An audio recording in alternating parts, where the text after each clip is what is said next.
I was going to play the very grand music from Thus Spake Zarathustra to introduce these two ladies because they are going, as Star Trek used to say, where few have gone before. We're celebrating the first anniversary, ladies and gentlemen, of an enterprise, of a force that you have not seen before, and that is the authentic voices of individuals from a variety of corners throughout the diaspora of people of color. Please make welcome, on this, their first anniversary, the co-founders of URL Media, and we are speaking to none other than the fearless leader of WURD, Sarah Lomax Reese, and also joining her, the fearless leader of Epicenter Media in New York City, Mitra Kalita. Am I saying that correct, Mitra? You're saying it perfectly, Nick. Thank you. It's so nice to meet you. I love your work. Well, thank you so very much. Did you hear her, Sarah? Well, first, let me tip my virtual hat to you two ladies as you celebrate your first year together in an enterprise that really was audacious and daring and bold. Before we go any further, Sarah, and then we'll get back over to Mitra, tell us, you know, when I saw URL Media, the first thing I thought was, of course, what everybody thinks of when they talk about a URL. But give us the correct interpretation for our conversation today. Sure. Thanks, Nick. URL stands for Uplift, Respect, and Love, and it's a media organization that was started 1 year ago today, January 25th, 2021, right after, you know, as everyone will recall, there was the January 6th insurrection, and then there was the Joe Biden inauguration, and that following Monday was when we launched URL. And Mitra had come up with this tagline: we don't want the next 4 years to be the same as the last 4 years or the last 400. And so URL Media is a network of what we say high-performing Black and Brown owned media organizations from across the country, eventually from across the world, that have come together to share content, share revenues, and to raise the awareness of our work collectively. And so WURD is one of the inaugural members. Mitra's organization, Epicenter, is one of the inaugural members. We started as 8 BIPOC-owned media organizations, and we are going into 2022 as 10 media organizations that comprise this network that we call URL Media Network. You know, I'm so proud, just by association, to be in the presence of women who have boldness and audacity. I tell people this all the time, Sarah, because we men are chauvinistic. We don't even know it half the time. And people will always say silly things like, what does it feel like to be working for a woman? I said, feels like I go to work. Okay, note to Nick, you don't have to tell me what people say back to you about working for me. No, the point, there is a point here. It is not simply you. I'm talking to 2 women now. Okay. And in a world where women are often not given the opportunities and privileges that some men take for granted, we have 2 women who took this audacious step. And I know it's not like you grew up together playing, you know, in the jungle gym together.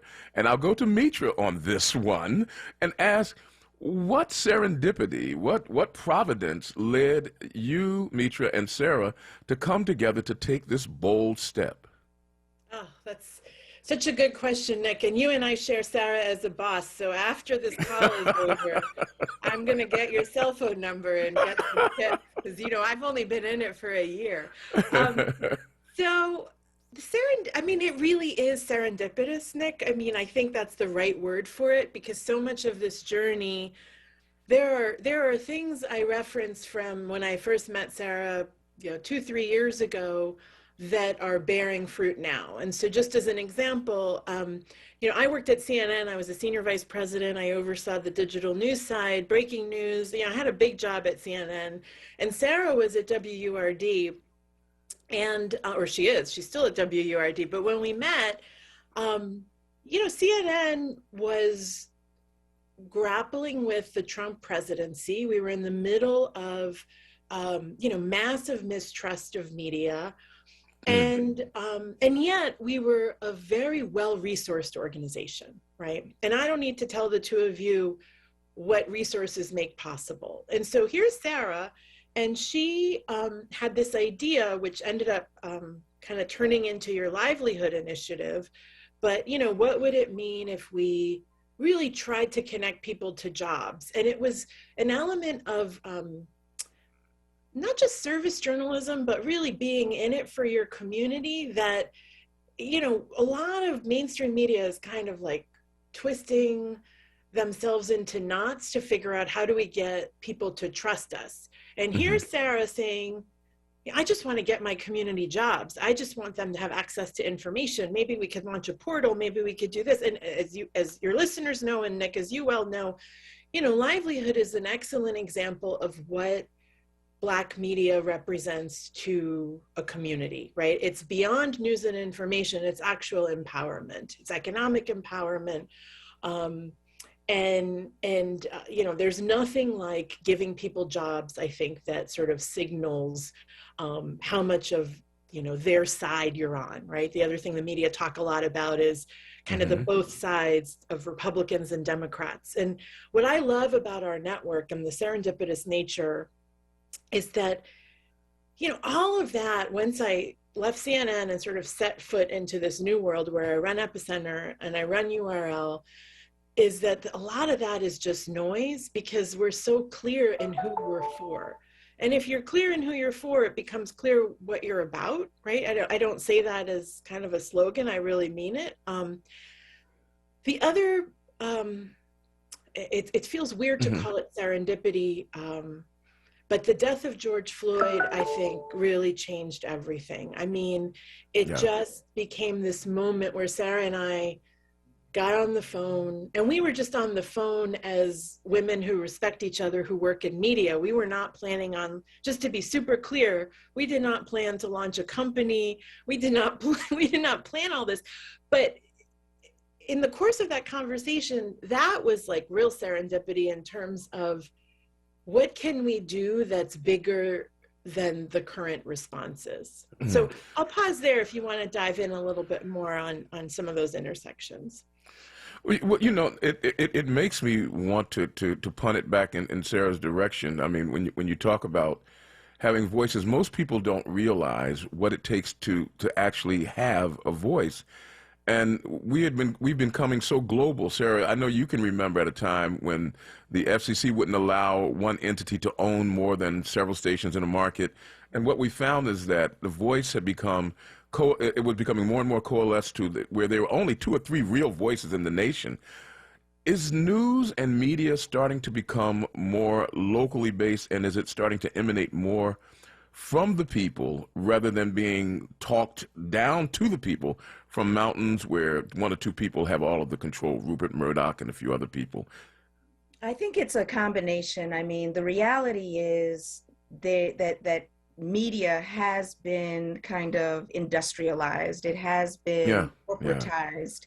And yes, we still have, I mean, look at Amazon, look at, you know, the Jeff Bezos owns the Washington Post. You know, we have these massive mainstream conglomerates. They're very few now. They're many fewer than there used to be, but they're at the same time. So there is this kind of monopoly, I think, of information that exists. A lot of times, you know, you've got like Fox News and right-wing media on one side, and you've got kind of what you could call liberal media on the other side, but they're big players on both sides of that equation. At the same time, there has been a real understanding that local news is under assault. We saw the Facebooks and the social media platforms really decimated local news because a lot of local news was supported by you know, local, what are they called? Want ads and classifieds. And all of that business kind of went away with the platforms. And so there's been this recognition that local communities, like even big cities like Philadelphia, were on the precipice of being news deserts. And so there are many, many places across the country where there are news deserts in major cities because local media has not been able to move into what they call the digital transformation. And so if you put on top of that, you know, ethnic media or Black owned or BIPOC owned media, you have an even greater crisis.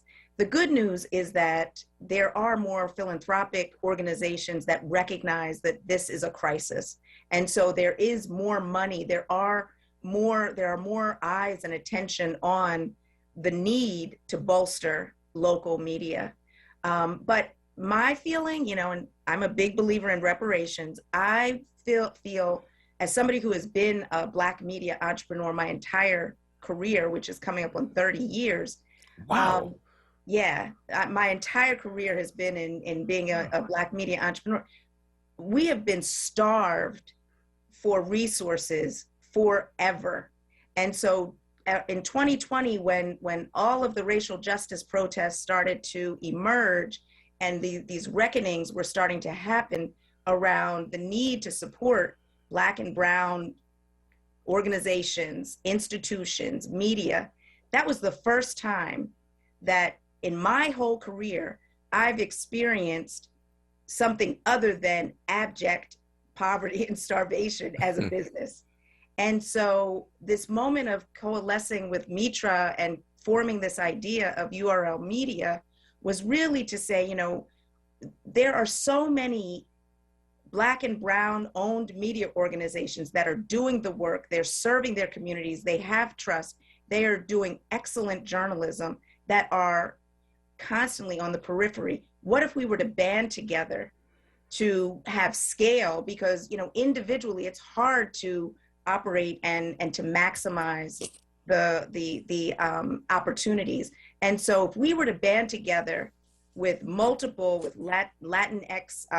media, Native American, Black and brown, South Asian, geographically, you know, from the South, just these communities that have traditionally been kind of marginalized, if we were to able to band together and work collaboratively and collectively, what would that look like? And that's what the last year has been all about. And I'll tell you, it's been really, really affirming. You know, for those of you just joining us, because I can actually see it in Sarah's face and hear it in her voice, the crackling new energy that comes with launching this. We're speaking about the first anniversary of URL Media. URL Media is a cross-section of media enterprises, operations, and endeavors reflecting a variety of perspectives from people of color, or the expression BIPOC has been used. And Sarah Lomax-Reese, along with her partner, Mitra Kalita, are here today sharing that first anniversary with us. And if you don't know, now you do, and you can keep your eyes open for how the shaping of the news and the face of the news is going to change. We're going to be introducing you to individuals who make up this coalition known as URL Media, so that you can begin to understand some of the players on this great big team that is starting to change the face of media in America. We have been joined by an individual who brings a very unique perspective to news. I assure you that you have not been introduced to this perspective before unless you have really been looking for it. He is the driving force behind Native News Online, and we want to introduce to our listeners Mr. Levi Rickard, who is now Levi, I haven't had the privilege of being able to know exactly all that you do for Native News Online. Let me give you the opportunity to introduce yourself and your enterprise and tell everybody about Native News Online. Can I just jump in? I'm sorry, Levi. I just want to jump in, Nick, only because Levi and Native News Online is our newest addition to URL Media Network. Native News Online just joined us. They're our 10th media organization, and we are so excited to welcome, and our first Indigenous publication to join the network. And we're so excited to have Levi and his business partner, Brian, on the team. And we are just, 2022 is going to go like gangbusters. So go ahead, Levi. I just wanted to say that and welcome you officially. I'm excited about this. Thank you. I am, on behalf of Native News Online, we're pretty excited about being part of URL Media, the network. And, we are, first, let me tell you my tribal affiliation. Native people like to do that. I am a tribal citizen of the Prairie Band Potawatomi Nation. I live in Michigan, and we are we publish out of Grand Rapids, Michigan. And Grand Rapids happens to be the or Michigan happens to be the, we call it the people of the place, or three fires. And the three fires would be Potawatomi, Ojibwa, and Ottawa Indians who live here in Michigan. So excited to be part of it. We reach 3 million readers every year. I'm the publisher, founder, editor. My business partner, Brian Edwards, he's been a great asset. We teamed up 2 years ago, and we are growing, and we're really excited to be part of this. Wow.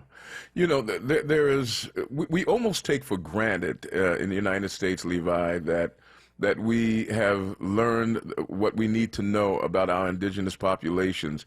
Can you give us a broader picture of what we're talking about when we talk about indigenous population voices from around the country in particular?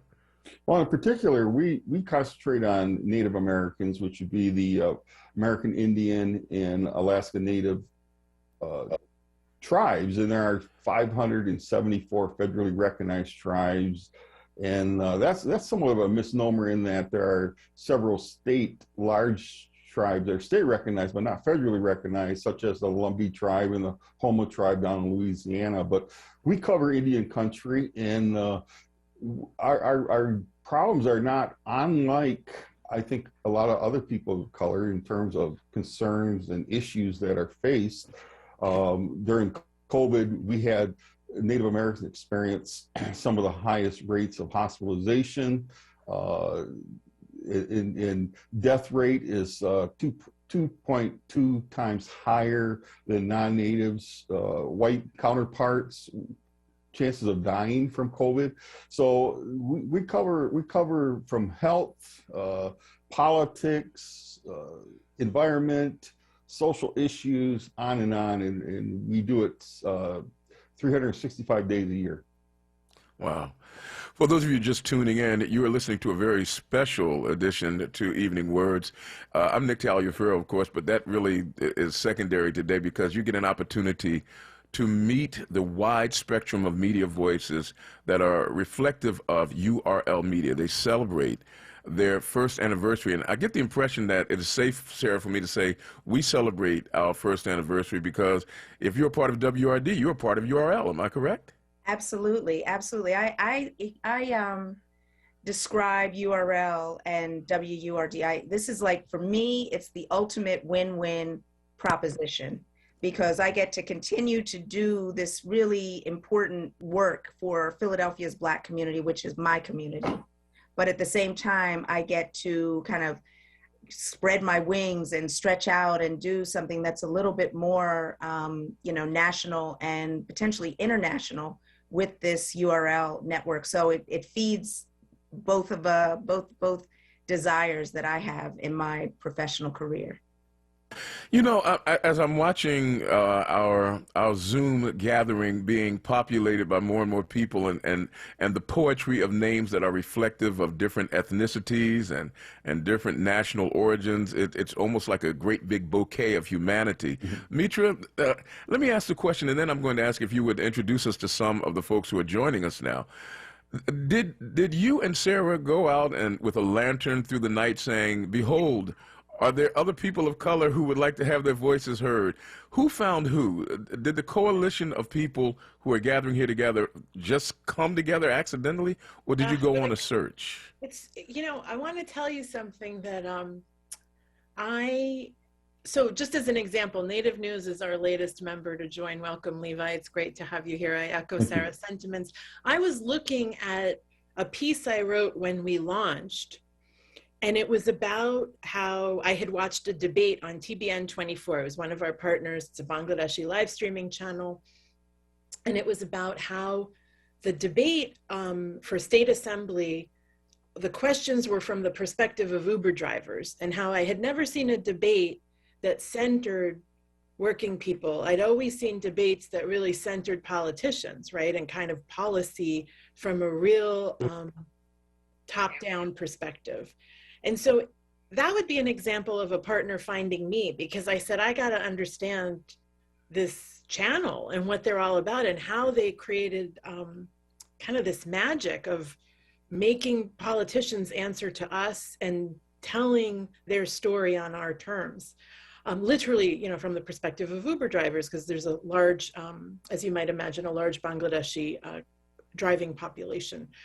I concluded the piece, though, by citing a piece that Native News Online had done, and it was unintentional. It was just about how people were looking to Native elders to get through COVID. Because remember, when URL launched, this was pre-vaccine. We were still hunkered down. I mean, it's kind of funny how things come back around because we're hunkered down yet again. But Native News had done a piece, and it just so resonated with me here in Jackson Heights and in epicenter, the epicenter of the epicenter. And so I happened to quote the piece, and I was just looking at that today, and I thought about the poetry of me seeking out Native News Online when they weren't a member of URL, but really I relied on their coverage of COVID and communities to get through this, you know, awful period of American history, which continues till now. And so I think it's a mix, Nick, of people finding us and us seeking out. So just another interesting thing that happened. I mean, Sarah and I kind of worked our context for the initial 8. And every time we get together, you might have seen me beaming because I'm getting texts saying, we don't know if you know that we can see you. And I'm like, yes, I'm aware you can see me. Every time one of these faces comes on, it's like, my gosh, I mean, my heart sort of warms. I hate to sound really cheesy, but this crew kind of knows me by now. And I just think about the media, you know, we talk a lot about the media we want, but this is the media that is, right? All of these people in these boxes are doing the thing every day.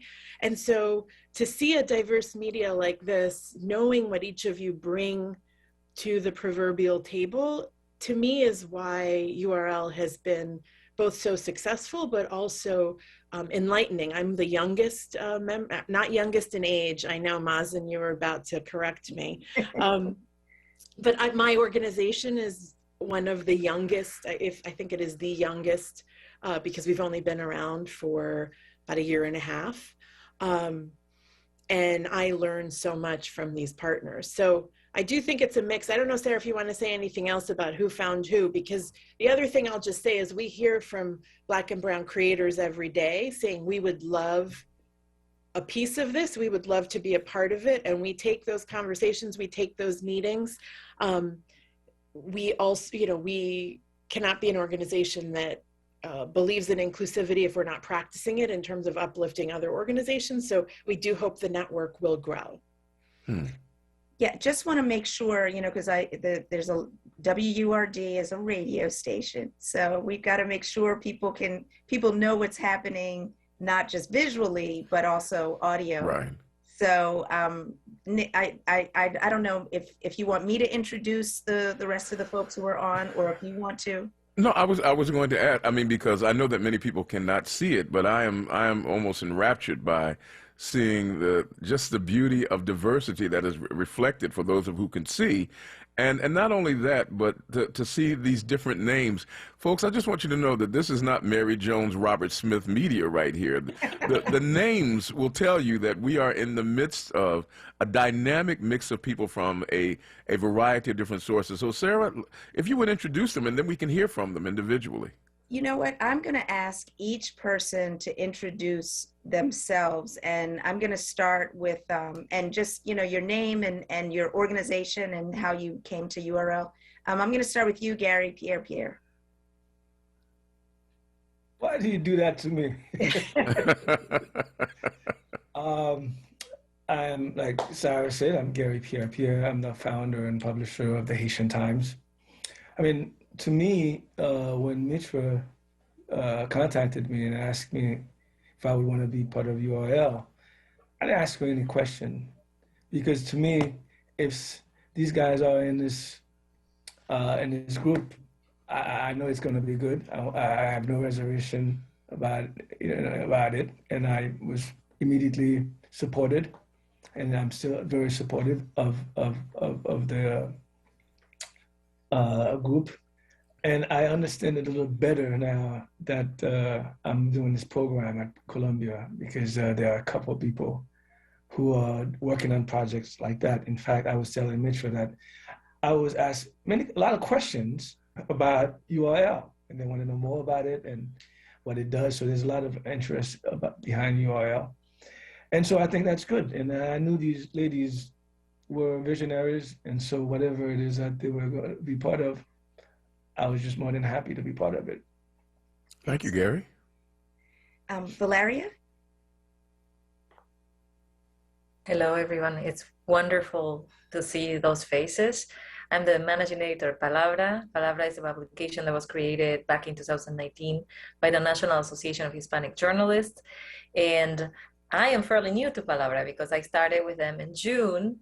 And at that time, I was pregnant, and now I'm a mom with a little baby. Congratulations. And I actually like to bring that up because I think, it's part of the diversity. Gracias. And so Ricardo Sandoval Palos and Alberto Mendoza, founders of Palabra, I believe knew Mitra. I came to know her through Niman, and I love what she does and the passion that she has for her community. And so it sort of predates me a little bit how we became part. But through these gatherings, I am learning a lot from the work that you all do. I'm super excited to continue to do more collaborations, and I will leave it at that because I know we have more coming. May I ask just one quick question, Valeria, before we go forward? What does palabra mean? Palabra means word, and it's palabra period, which creates so much trouble every time we're editing because, wait a minute, the next sentence has to be capitalized. No. It's not a sentence. Palabra ends with a period. Palabra is the last word before a new narrative. And it's also like when you say word, it also, to me, means when you give your word and it comes from your heart, it means honesty. And that's, it's so important in news. We like word here, but go ahead. Yeah. So, hey, Mazen, why don't you introduce yourself? Give your full name, too. Great. I'm Mazen Sid Ahmed. I am one of the founders and co-executive director of Documented. We're a nonprofit newsroom based in New York City that covers New York's immigrant communities. And I'd long admired Mitra and Sarah before I had a chance to meet them, and them telling me about what they were building with URL. And honestly, when they told us about it, it was something I've been looking for years, just a place where other publishers of color could really come together and build power together. There are so many other spaces where publishers of color are kind of sidelined or considered an afterthought within the media space. So their vision of building a space that was for us, by us, and we could come together collectively and demand what we actually need in terms of resources was incredibly powerful. And I just jumped at the opportunity. So super excited when we started, and the journey so far has been incredible.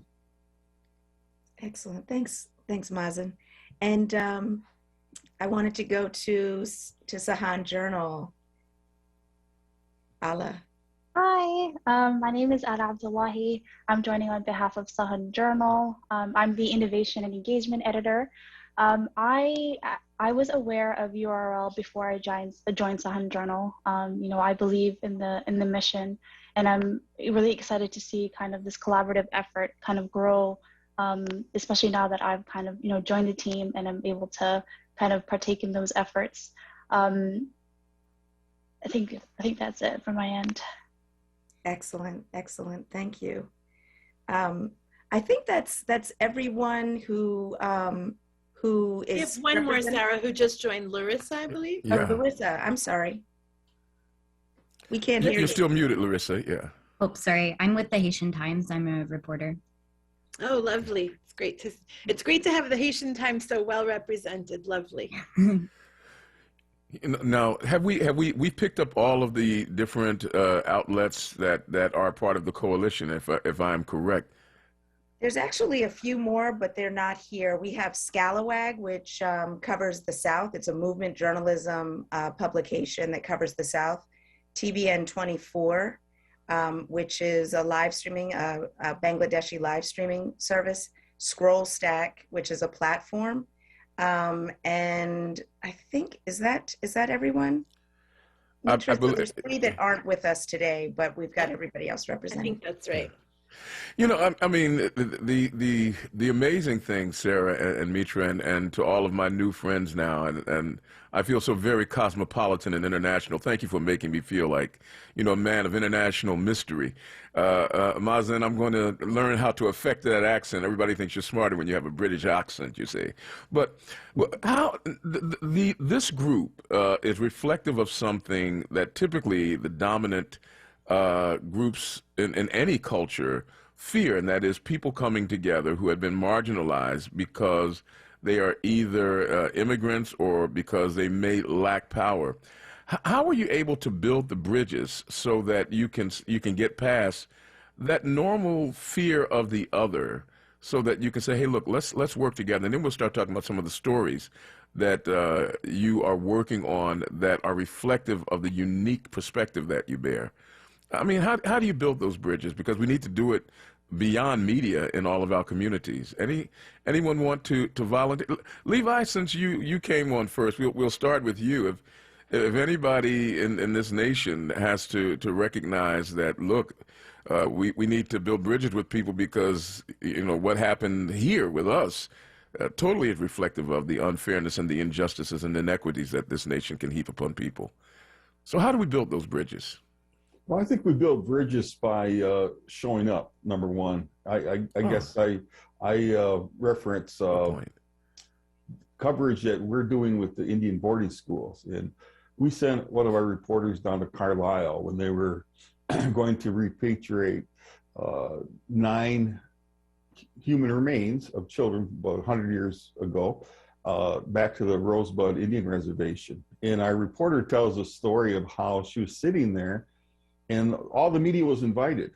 So here's Native News Online was there, and somebody from the Associated Press showed up and did not have a clue, kept asking her throughout the press conference, who's this tribal leader? Who's that tribal leader? That type of thing. And so, and I had the same experience years ago covering the White House Tribal Conference when the press was waiting for President Obama to come to speak to the 500 and plus nations, tribal nations, and a reporter who was from the LA Times was looking at the Violence Against Women Act, and there's in there back in 2012 there's this tribal provision in there, and he said to me, "Could you explain to me what that means?"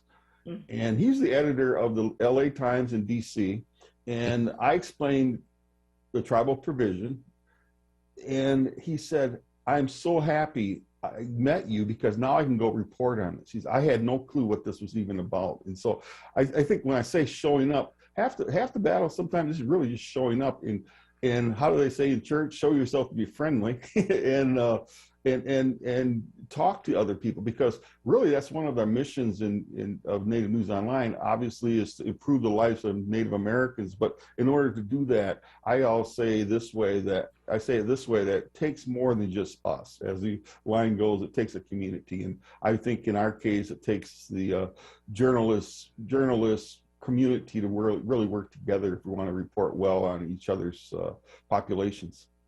I'm writing that one down, Levi. Just, you know, showing up being half of the battle. I mean, right now, if the Proud Boys were to walk by a computer screen and see this gathering, they would have a plaid hemorrhage. I mean, they really would. Is there anything, and we'll go to any of our listeners. Gary, why don't we come to you on this next one? Is there anything that you are able to envision or accomplish now that you are part of a coalition like this that you could not have accomplished before a coalition like this was formulated? Well, that's an easy question. Something comes to mind immediately is that for years, I've been trying to digitize of old print editions, and URL made that happen. So, you know, when Mitra and I spoke about URL, she's like, "Okay, what is it that you need? Tell me, what's your dream?" I had a magic pen, and I told her, that, yeah, this was really important because many times when we were reporting on stories as a new, relatively new immigrant group, right? The new generation always thinks that the previous generation didn't do anything. And so, but, True. you know, we have all the receipts in the pages of the Haitian Times that we can refer back to. And so that was really important just for historical context, and also to help us be better reporters, better and write stories with the proper historical context and perspective. And so URL was able to get that done for us. And so I tell people right there, if nothing happens, I'm good. Because this Nick, was... Can I say something about that? Because it actually, I don't know if you remember, Gary, it was prompted because I was on one of my Wikipedia rabbit hole days. And unfortunately, Haitian immigrants are no strangers to police brutality. And I said to Gary, I'm on these Wikipedia pages and it feels like all these men's lives began when they interacted with police, and the perspective on Wikipedia. And I said, but I know you covered this because I've known Gary for some time, and he had covered certainly Abner Louima, certainly Patrick Dorismond, and some other incidents of police brutality. And in Patrick Dorismond's case, it was deadly. And so he said, we've been covering that. It's just not digitized. And so there's so much of what we can offer as a network that can feel technical, but actually is chronicling our history and making sure that the accurate version of history is being presented. And in some ways it feels like, you know, I am sure we all have a lot of feelings about the state of democracy right now, but in some pockets of the US, it feels like they're finally ready to see a fuller portrait of a Haitian immigrant before he encountered the police. And thank God for the Haitian Times, because they've been covering that before the rest of mainstream media woke up to that reality. Oh yeah, and I go back to my police days before the Haitian Times. When I was at the New York Times, I volunteered to cover crime, by the way, which was something that shocked the editors. But yeah, I mean, I've been around these, and I kind of gotten jaded at one point because I just gave up. I said, you know what, this thing's not going to end because it's systematic. It keeps happening over and over and over and over. I mean, I remember first case that I covered was, you probably don't remember if you're not from New York, Anthony Baez. He was in the Bronx, moved to Florida, came back home. It was Christmas, throwing a football with his friends, and they hit a cop car, dead. What? Killed by the police. And there was just so many. Sean Bell, I mean, Amadou Diallo, I covered all of those. And it just really got me dejected. And I just always felt, I never felt that, you know, 2020 would have happened the way it did, where people finally saw it for themselves. You know, that, yeah, this is what we've been trying to tell you. Like, these guys can be stone cold murderers. And a lot of times things happen. And as reporters, especially if you're Black reporters, you're told that you're an advocate. You know, if you really insistent on, my sources have told me this what went down. I know it. But it's just the police word because that's the official word. And then I just got tired of it. And then at the Haitian Times, we did exactly what Mitra said. You know, who are these people? Who are they?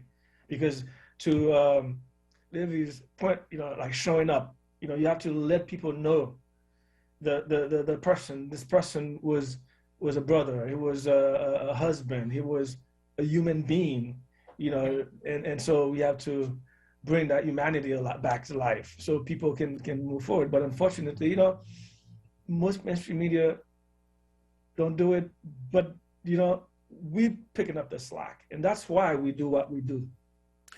Let me reintroduce. Let me reintroduce everyone and tell everyone what we're doing today. For those of you just tuning in, it's 7 minutes away from the hour of 5 o'clock, and you are listening strong to Progressive Black Talk Media, WURD AM 996.1 FM. But this is a very special day because we are celebrating the first anniversary of URL Media. URL Media is is celebrating its first year, having been formed by Sarah Lomax Reese, which, as you all know, is the CEO and president of WRD, in partnership with Mitra Kalita. Mitra is the driving force, and would it be correct to say the publisher of Epicenter in New York? Am I saying that correct, Mitra? Absolutely correct. That's right. And these two ladies, driven by the all-knowing, have been led to do the impossible for those who stand most in need, and that would be all of us. They led in the forming of a coalition that has become known as URL Media. It is a coalition of professional media personalities and enterprises from around the country. We are represented today by the Sahan Journal over in Minnesota, the Haitian Times in New York, Epicenter in New York, Palabra. Now, Valeria, where is Palabra? Is it centered? Where is it centered, if I might ask? Well, Palabra is really everywhere because it's more of a national outlet. But when I became the managing editor, the headquarters, per se, moved to Arizona, a really interesting location. And I think that's where I'm based. I'm current, between parentheses, I'm actually in Uruguay right now. I'm an immigrant, and I am taking my maternity leave with my family during this very difficult, complicated COVID times. And yeah, Palabra moved to Arizona, but we work with journalists in Latin America. We work with journalists all over the country. We had stories come out of Guatemala, Argentina, Mexico, the border, which is its own place, if you may. And we're looking to expand, to go to communities where there is underreporting. And I would love to talk to Levi. I hope I'm pronouncing your name right. Yes. Because you surely will have a lot of important input for us, because there are areas that we want to cover in Indian country, and bring in the voices of freelance reporters that are part of those communities, that understands those communities, rather than send somebody that's going to parachute and report on something that they really don't have a connection. Then Palabra initially was really focused on Latino journalists because they're mostly a membership in the National Association of Hispanic Journalists, but that has grown, and we're really open to support freelance journalists that work with marginalized communities and that are committed to that reporting, because there's a lot of intersectionality. You were talking about how do we bridge, how do we build bridges with each other? And I think it's by sharing the stories and listening to each other communities, because I have a lot of respect for every single one of you. I know how close you work to your audience, between quotations. It's not your audience, it's your community. You are working every day for them. And, I couldn't pretend to go, Michigan or Oklahoma or Washington, D.C. or New York and be like, hey, tell me everything, explain to me everything about your community. I think that the goal here is to actually talk to each other and share our knowledge in the way we serve our communities. One of the beautiful things, Sarah and Mitra, and for the rest of the group here, is that one of the most sacred elements of being human is the ability to tell one's own story. And it is demeaning and dehumanizing when a person is told that your story doesn't matter until I tell it through the lens of my experience. I'm going now to Minnesota, where Ala Abdullahi, representing the Sahan Journal. And would I be correct in assuming that you are in Minnesota, Ala? Not currently. Okay. Can I pretend that you're in Minnesota just for the sake of this discussion? Yes, for sure. Oh, okay. Because the Sahan Journal is based in Minneapolis. Am I correct in that? Yes. Okay. In the Twin Cities area. And, I'm thinking now of Laura Boebert, the congresswoman who recently heaped all sorts of lies together about a congresswoman based upon the fact that she had a last name that identified her as being of Muslim connection. And a person's story loses its sacredness when somebody else tries to tell it. How important is it for the Sahan Journal to be able to tell the story of people who are connected to a certain culture from an original and authentic perspective? Yeah, I mean, since Sahan Journal launched, which was August 2019, we've remained a community-minded organization.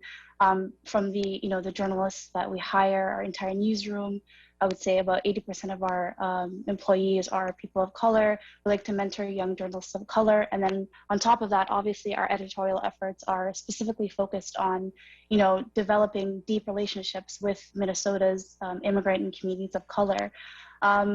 We actually just received funding to launch a community engagement project over the next year, where we're actually, focused specifically on Minnesota's Latino, Hmong, and Somali communities, and actually make sure that we're understanding their needs and interests and turning that into something that we implement in our newsroom daily. Especially with the pandemic, I think the pandemic has created an expanded need for news and information about communities of color and how the pandemic disproportionately has affected underserved communities. And, from our side, and I'm sure this is something that you guys can connect with as well, but we saw our readership increase by 195% in 2021. Wow. I think news consumers really felt the isolation, and they wanted to diversify their news sources beyond the traditional news outlets.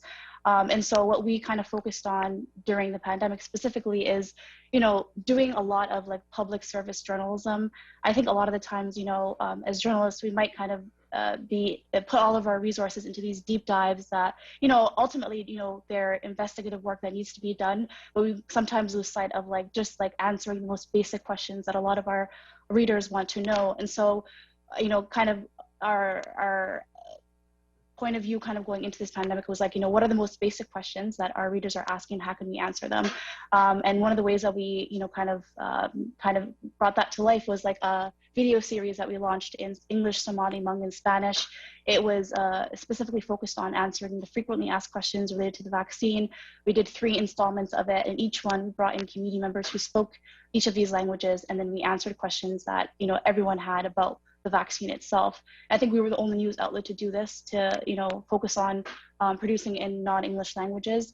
Somali, Hmong, and Spanish are the 3 most common languages spoken at home beyond English in Minnesota. So it was really important for us to do that. And then during the Derek Chauvin trial, we put together a series of roundtable discussions with community sources, and these were a big hit. We focused on things that, questions that community members had about jury selection, about trauma and health equity. There were so many different ways that kind of came to life that focused on public service journalism, which I think is super important right now. But that's kind of how we've focused and implemented that over the last 2 years. Well, we've just crossed the 5 o'clock line here in the city of Philadelphia, and we welcome you all to WURD. We're speaking with our friends from URL Media. URL Media was formed a year ago under the auspices of 2 visionary women. They join us, of course. One you already know, Sarah Lomax-Reese, who is our president and CEO. Mitra Kalita is the publisher of a news outlet in New York City that we're all coming to know now as Epicenter, New York. And, Sarah, I have to ask you this. I mean, I've seen you, come into the office with the weight of the world on your shoulders, as a mother and as a civic leader in Philadelphia. It's hard doing the work that you do. I wouldn't want to do it, and I could not do it, to be really honest with you. What was it that fell upon you that said, I'm tired, I'm working really hard, why don't I start something else too? I mean, was it something in your cup that, led you to take on this additional responsibility of forming this enterprise?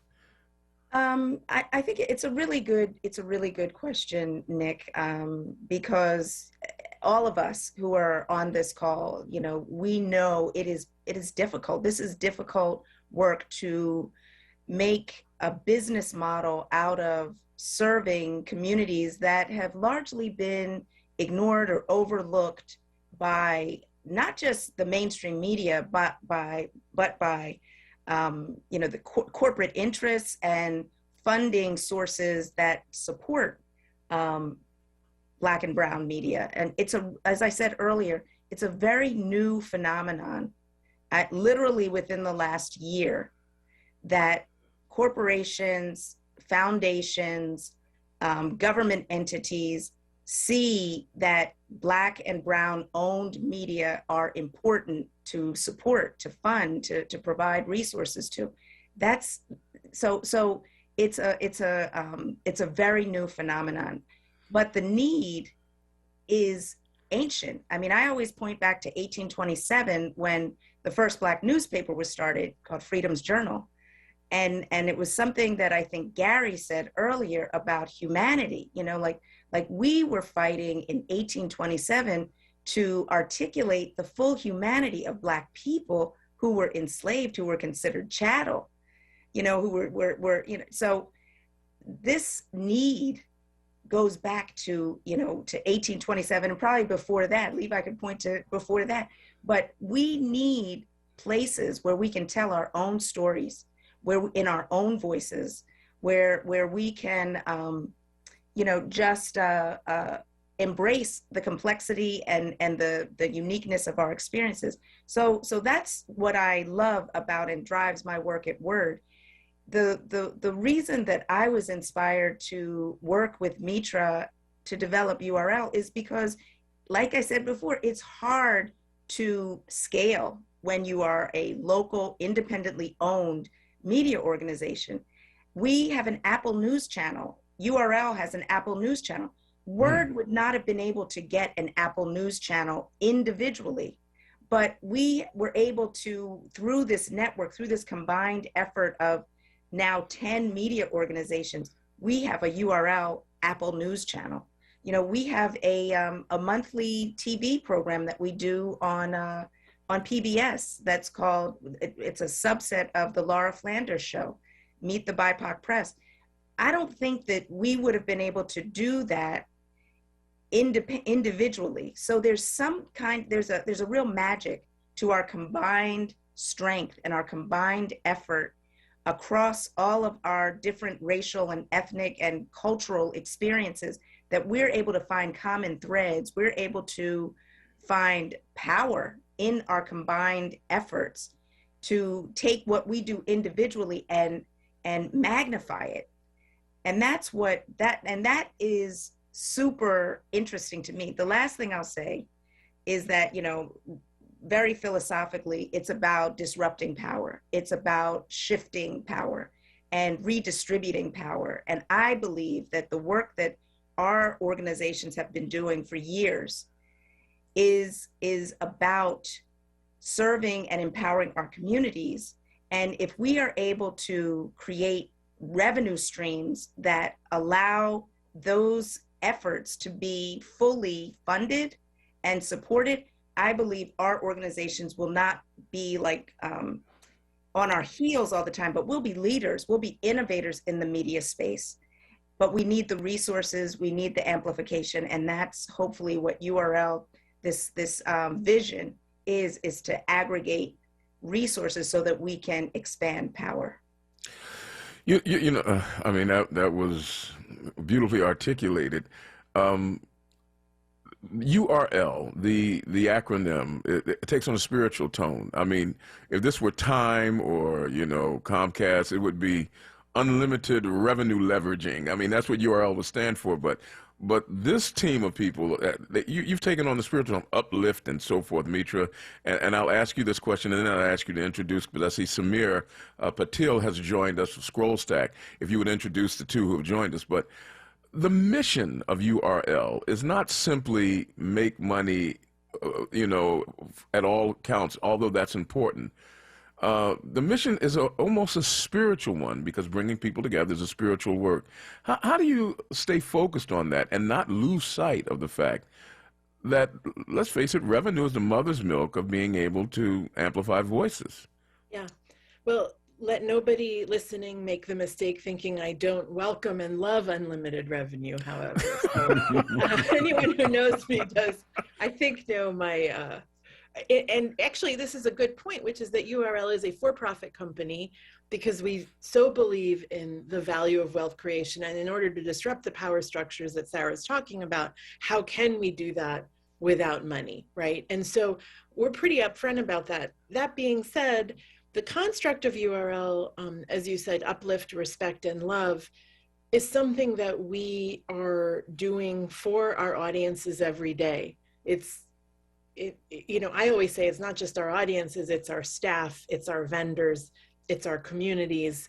it's how we are with one another, right? Now that's different because anyone who's worked in corporate media knows that an action like, oh, I just got a lead from a promising advertiser, let me share that with you, is not how it works out in a predominantly white-led corporate environment, right? And URL, I think the value is that we truly are trying to uplift, respect, we love each other, but that doesn't have to be divorced from profit and wealth. And I might sound naive, and maybe there's some listeners out there who might challenge that idea, but I was very frustrated that so much of the serving, and often the word used is serving, and I've used it myself today, of the Black and Brown community is through the lens of charity as opposed to us as a market, right? And us, and the value that we bring both as media, but also, you know, I'll speak for Epicenter, you know, I'm serving customers, I'm serving small businesses that when we talk about the decimation of local news, we often talk about it, about the journalists and, you know, the kind of media landscape. We don't talk about what that's done to small businesses, right? And so I feel like our value as a network is that we're trying to center our communities, see them as a market, and actually share revenue together in a digital media landscape that forces us to scale, right? I'm not gonna say I can combat the forces of capitalism, but I'm trying really hard because I'm banking on my people and Sarah's people and Mazen's people and Levi's people and everyone, you know, joining us today. We're 80% of the world, right? So speaking of 80% of the world, representing, I don't know, a good 40, 50%, Samir, I don't know if you want to introduce yourself. We all just did. Is that okay, Nick? Absolutely. Absolutely. I was going to ask you to introduce Samir. Yeah, no, thank you. Sorry about joining a little late because the 40% kept me awake late night. So I was, so I come at this slightly differently in that my journey has been, I started a media company called Scroll.in. It's a news destination in India. And Mitra and I worked together for many years as QZ India was part of the Scroll team. And then after that, around a year and a half ago, I realized how difficult it is for media to make, inroads without succeeding against Google and Facebook and others. And I started a platform called Scroll Stack, which is a way to charge, for creators to charge for their work, for their followers, their fans. And, you know, the intersection of both of these things really is that I feel like for a certain kind of media to succeed, we need to break the cycle of trying to chase the greatest number of eyeballs to get some kind of ad revenue that barely makes us survive and go into that sort of, that rabbit hole. So that's where, Scroll Stack comes in as my combination of it took me many years, literally tomorrow is 26th January, which is India's Republic Day, 8 years of Scroll. And we started it with the same kind of, passion / mission purpose that many of you guys around here have started. And out of that came Scroll Stack, and Scroll, of course, is still there. So that's me very quickly. I don't know if anything I missed, I should add, Mitra, that's useful for the group. Yeah, I think you're good. There's an absolute beauty to the euphony of the different accents and and for those of you who can't see because you're listening to radio, and we understand that, just the different appearances of the individuals represented here, because the world is starting to recognize that the world is not one monolithic picture, and that is what URL Media exists for. To provide avenues for different voices to actualize their stories and to share them authentically.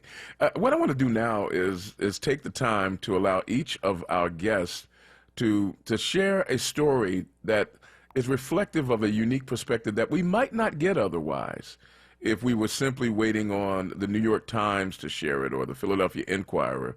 And, let's start with you, Mazen. And am I saying right, Mazen Sid Ahmed? Did I say that correctly? When your name is Nick Taliaferro, you work on it real hard, I mean, so Mazen, if you could tell us just a story that you have been covering from your perspective that we might not have gotten if it were not for the fact that URL and individual media outlets like yourself are really bringing authentic stories to the fore. Yeah, I appreciate that. That's something that we think about a lot. The first thing that comes to mind for me really is our work on the Excluded Workers Fund here in New York. So the state issued this program that distributed $2.1 billion of financial assistance to undocumented immigrants. So undocumented immigrants weren't eligible for any of the federal stimulus that was released by the government last year, purely based on their immigration status. So this fund was created in New York State, and the New York Times and everybody wrote stories about the fund being created, and there was a lot of backslapping and cheering for that. And then there was no follow-up whatsoever. Documented runs a WhatsApp news service where we are kind of in conversation and dialogue consistently with Spanish-speaking undocumented immigrants in New York City. And we were consistently peppered with questions about this fund, how to access it, issues with applying for it, scams involved in people trying to rip people off around it. And nobody was writing about these issues. And similar to what Alat said, we also grew an intense focus on service journalism around the pandemic. So we got to work and basically, really dedicated a lot of time and resources to explaining this fund, making sure that people had access to it, exposing different scams related to it, which led to City Council actually passing legislation to protect people who were exposed to different scams around it. Because of our reporting, a lot of people were able to access the fund and got tens of thousands of dollars because of it, and oftentimes life-changing amounts of money. And our readership was really grateful for our role in helping that happen. And it really emphasized to me the importance of the work that Documented does in the city. And that's, really listening and showing up, as Levi said, in communities and asking people, what do you want? What do you want me to use my journalistic skills for? How can that be of service to you? And then actually delivering on those things when people request it. So that's one thing I would highlight. I mean, the amazing thing about this conglomerate right here is that anybody you ask, you can have an instant 60 minutes report. I mean, everybody just, pipes right up. Yes, well, what we've done. And I mean, you don't have to poke and prod. Larissa, you had the opportunity to be quiet, but you're a reporter. And so reporters always have stories to tell. Give us a story that is unique to the population that you are speaking directly to. Yeah, so I did a story, it was focusing on education. It was through the Newmark J School reporting fellowship, and it was basically looking at how virtual learning impacted Haitian immigrant families. And, if parents, for instance, were essential workers, if they had to be out of the house, if they were struggling, with finding a babysitter or, making sure their kids were on Zoom. And there were a lot of issues like that publications like Chalkbeat had done generally, but this was more specific to Haitian immigrant families in New York. So I would say, yeah, that's a story that comes to mind off the top of my head.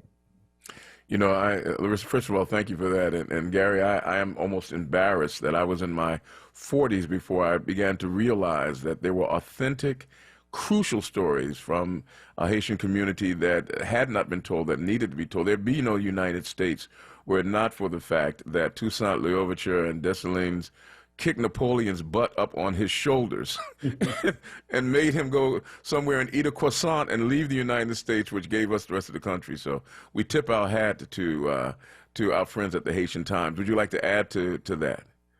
Well, yeah, thanks, Nick. I think the question is that all of us can tell you, yeah, you're not going to see it anywhere. That's why we exist, because they left it open for us, and then we are mining the field. I mean, I would go back. There's several stories we've done, but Larissa did a story, and I think is more impactful than this.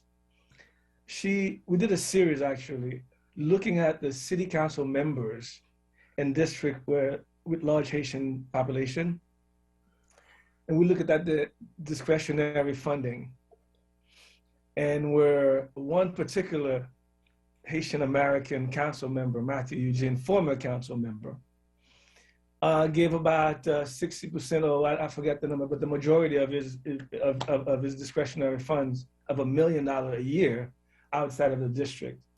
He gave the Haitian community organizations maybe 20,000 overall.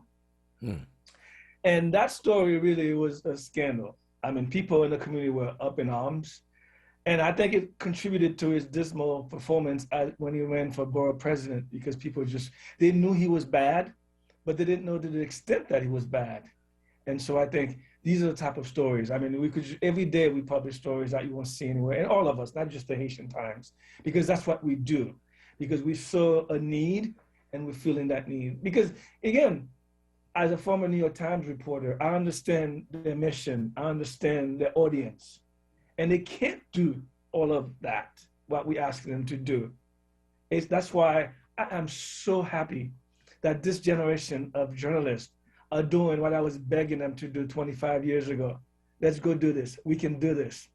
And so now you have people in this room that are doing exactly that. I was maybe the crazy one, in 1998 and whatnot, and decided, you know what, whatever, I'm going to do this. This is too important for me. But now there's a movement.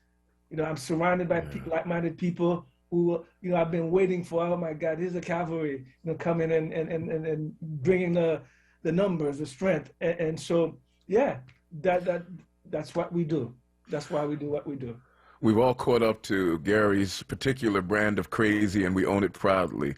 Valeria, a story from the perspective of Palabra that we might not get otherwise. We have a powerful team in Abe Marquez and Sadie Sanchez, reporters that are in California, and she's a photographer, he's the writer. And they did a story a few months ago that focuses on the farm workers in a specific area in California. But there's lots of stories about the struggle during the pandemic with COVID and how quickly it's spread in those communities. But what I like is that they actually focus and follow a family that is, they were indigenous, I believe, from Guatemala. And a lot of them don't even speak Spanish, right? So that represents an enormous challenge for those communities in terms of accessing healthcare. And to begin with, these communities have ginormous gaps in finding clinics where the need, is exponential, is enormous, and there's no place to go. So what I like about it is how they actually center on the solutions coming from these communities, not just the problem, not just the challenges. And they didn't paint these people just as victims of the circumstances, which I think it's one thing that makes Palabra very unique. That makes a lot of the work we do different than in the mainstream, that we center on people, we center on solutions, and we don't stay in the black and white of things. It is worth the price of admission, Valeria, just to hear you pronounce the word poetically, Guatemala. Just the beauty of that poetry. It gives a new authenticity to a country that I've been mispronouncing all of my life. Ala Abdullahi, give us a story that we would not ordinarily hear of or know were it not for the Sahan Journal applying their pen and their mind to it. Sure, yeah. One story that comes to mind is a story that was written by our education reporter. She had reported on the closing of Cedar Riverside Community School, which is like a decades-long community charter school that specifically is in the area that is heavily Somali dominant in Minneapolis. And so while she was kind of reporting on the closing of that story, which was a big deal because it was a school that a lot of, Somali community members were attending, while she was in the course of reporting that story, she would call the parents of students who attended that school, and the parents would be confused. They'd be like, what, school's closing?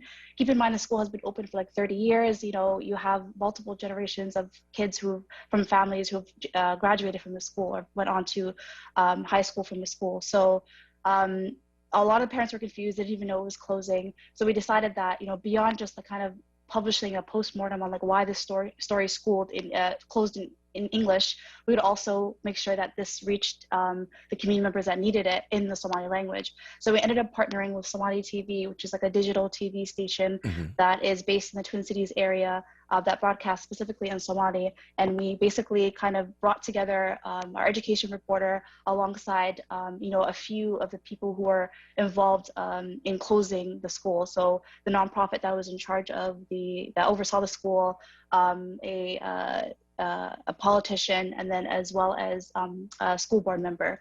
And so they all had kind of a discussion on why the school was closing. We did it in Somali and in English so that the parents who tuned in could understand exactly what was going on and what the next steps could be. And so I feel like, doing it from both sides, making sure that we had the written version, but also the more interactive multimedia version in Somali was very important to us. I mean, I find myself wanting to read all of these stories, and maybe we'll find a way, and Sarah and Mitra will, there has to be a way that at some point we share all of this. But, we end with these unique stories with the person who is the most recent addition to this College of Media Professionals, Levi Rickard of the Native News Online. I'm really curious, sir. Give us a story from one of the many tribal nations in this country that we might not know otherwise. Well, there's a epidemic that a lot of Americans do not know about, and it deals with missing and murdered women, Indigenous women. And our number one story last year came out of Durham, North Carolina, where there was this Native woman from the Turtle Mountain Reservation up in North Dakota. And she was actually found in a storage shed, and it took the police literally 7 years to identify her. And her sister, who was very persistent, I'm really proud of this lady, she's a school teacher up at Turtle Mountain, was real persistent, kept saying, this probably is my sister, she went missing. And they said, oh, no, this is a white woman. This is a white woman, cannot be your sister. And then she found out there was a tattoo, and then it took the police in Durham, I think it was 5 years to get the proper DNA, and then they positively identified her. Well, along the way, the sister had gone to the local television stations, and the TV stations wouldn't even touch the story. But once we broke the story last year, the TV stations were calling the sister saying, hey, we want this story. And she actually had them call our reporter. And I guess that's a story I'm really proud of, because when I talk to even my friends, they'll say, and I'm on the Native American Advisory Council at Grand Valley State University here in Grand Rapids. And somebody from Grand Valley just recently said, I don't know anything about this missing and murdered women, Indigenous women epidemic. What are you talking about? And so we've been reporting on it a long time. And one thing that I'll say, and I can probably bring in how we are covering the Indian boarding schools, sometimes they become shiny objects to the national media. Stories that we as people of color have been covering for years, and we cover it currently and way beyond after it loses its the shiny object freshness. We will be covering Indian boarding schools. We'll be covering the missing and murdered women. And so I'm really proud of the work that we do here at Native News Online, because it really does highlight things that are really critical in our communities. Well, we end with our founders. We'll go, there are a million stories in the big naked city of New York. Mitra, we'll go to you. And then, Sarah, the last words, of course, are yours. And for those of you just joining us, we have been listening to a combined collegiate force. And when I say collegiate, I mean that in the truest denotation of the word, a college of media professionals who make up URL Media, celebrating their first anniversary on this day. It was formed a year ago. Sarah Lomax Reese, Mitra Kalita came together, and they have formed this coalition of media forces and entities from all around the country, telling unique stories from the unique perspectives of people who own the stories with power and with agency. And we've been listening to this collection of individuals who made all of us feel a whole lot smarter just by what they shared. Mitra, your story, and then Sarah, it's all yours. Thank you, Nick, and I want to thank you personally for wrangling us together. You've done a beautiful job kind of encapsulating the spirit. So thank you for uplifting us. Our story from the last year, it's not really that hard for me to search, but it does take everything that's been said here in terms of service, and sometimes the basic utility journalism will actually lead to the accountability. So Epicenter has been really at the forefront of connecting our readers to vaccines. It started out as just giving them information, again, in the very basic way we're talking about. And because that's the type of information we were giving, we started to hear from restaurant workers, essential workers, undocumented, and elderly folks saying, it's not working for me. I can't log on, or they're asking me for ID, or, you know, on and on. So Epicenter took on, in some ways, an activist role that I'm also grateful for Sarah encouraging along the way, where beyond giving people information, we said, we're just going to help you get the shots. And so we've spent the last year really on the ground. To date, we've probably helped between 10,000 and 15,000 New Yorkers get their vaccines. 10,000 is definitely, we help them get their shots. 5,000 is through information campaigns and other ways that they could get out there. And the last thing I'll say is that in many ways is the ultimate in accountability journalism. We're trying to give you services. We discover they're not working. You know, our media doesn't just leave you hanging. We kind of went the extra mile to I would argue, do the government's job. And so that's what I'm really proud of this past year. Sarah, this is a massive, mammoth effort that has yielded 1 year of completeness and victory. And I'm looking forward to a lot more. You know, if you can wrap all of this together for us and kind of send us forward into the next trip around the sun, looking for even greater victories. Yeah, well, I'm grateful that we were able to come together on our 1 year anniversary and have this conversation, because I mean, I've been talking about URL at, you know, here and there with at our WURD meetings and stuff, and people are kind of like, what, huh? Yeah. So hopefully there's like a little bit more you know, understanding and clarity, and it'll grow as we grow. You know, it's just incredibly affirming to be in conversation, to be in community with this group of people. You know, I can't tell you how much of a stepping out on faith this process has been. And everyone here has just been like, yes, we're with you. And, you know, anyone who's launched anything, started anything, you can't undersell, overrate, whatever the phrase is. You can't capture how important that momentum is to keep you moving forward. And I mean, just everyone that is on this call has been that yes energy, and has been that we're with you. We're gonna ride on this roller coaster, this journey with you. And I'm incredibly grateful, and I'm incredibly grateful to Mitra, who has been, you know, an amazing co-founder, co-pilot, partner in this process. And so the goal is that as URL grows, that each of our individual organizations will grow and benefit and be uplifted. And so if we are able to do that, and WURD is like right square in the heart of that, if we are able to do that, then we have done our work. We have succeeded. And so it's really, this is a grand experiment, and we're all in it, pulling in the same direction. And so far, after year one, I would say the stars are looking like we're going to make it all happen.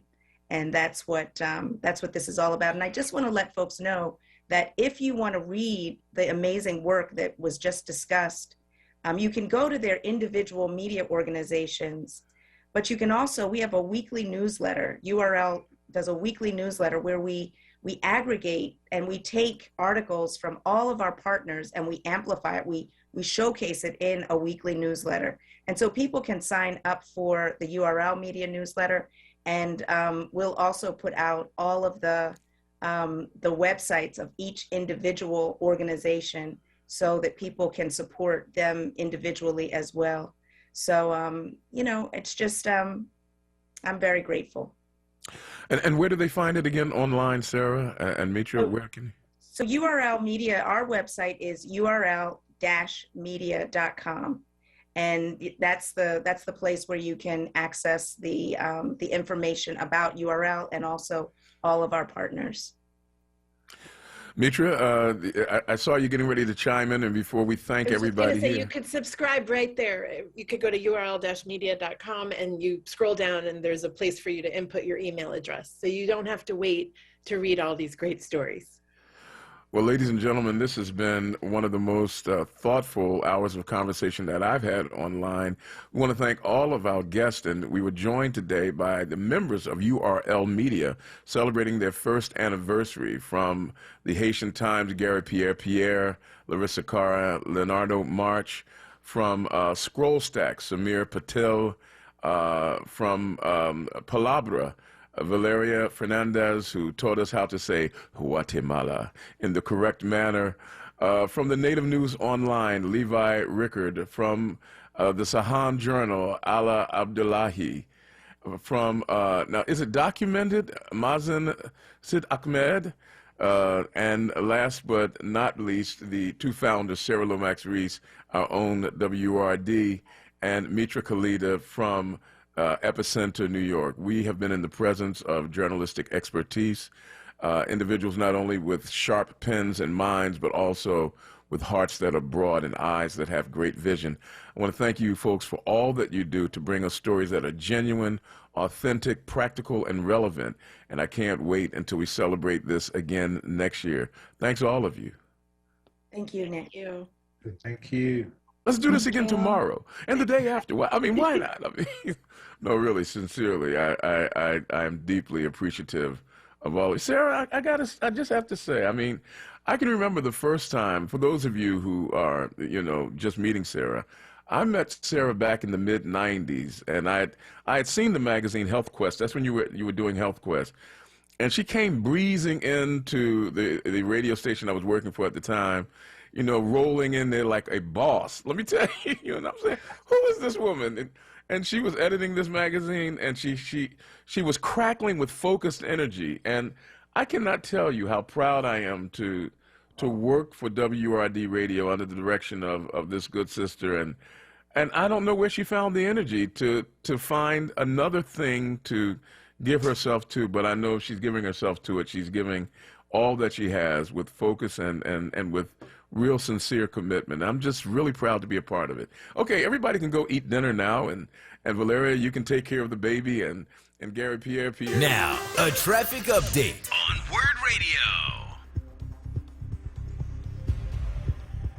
Delays from an earlier accident on 95 southbound. The crash was between Cotman Avenue and Bridge Street in the construction zone. It's gone now. Heavy volume back to Academy Road. An accident within that delay as well between Academy and Cotman off to the shoulder. Crash cleared out of the way on the Schuylkill Expressway eastbound at Girard Avenue. We've got some volume still with us. Heavy volume back to Montgomery Drive. More delays and heavy delays on the Schuylkill westbound University Avenue to Girard and City Avenue out to Belmont. The volume backs up both ways between Broad Street and the Schuylkill Expressway, and delays on the Boulevard northbound between 76 and Broad Street. Report brought to you by Wendy's new hot and crispy fries. Right now at Wendy's, see why everyone is raving about their brand new fries. Natural cut, skin on with a hint of sea salt, and guaranteed to be hot and crispy, or they'll replace them, you know, the way fries should be. Try Wendy's guaranteed hot and crispy fries today at participating U.S. Wendy's. For more traffic information, log on to sigalert.com. I'm Jason Lee with your Philadelphia area traffic. On January 5th, a devastating apartment fire that happened in the Fairmont 2nd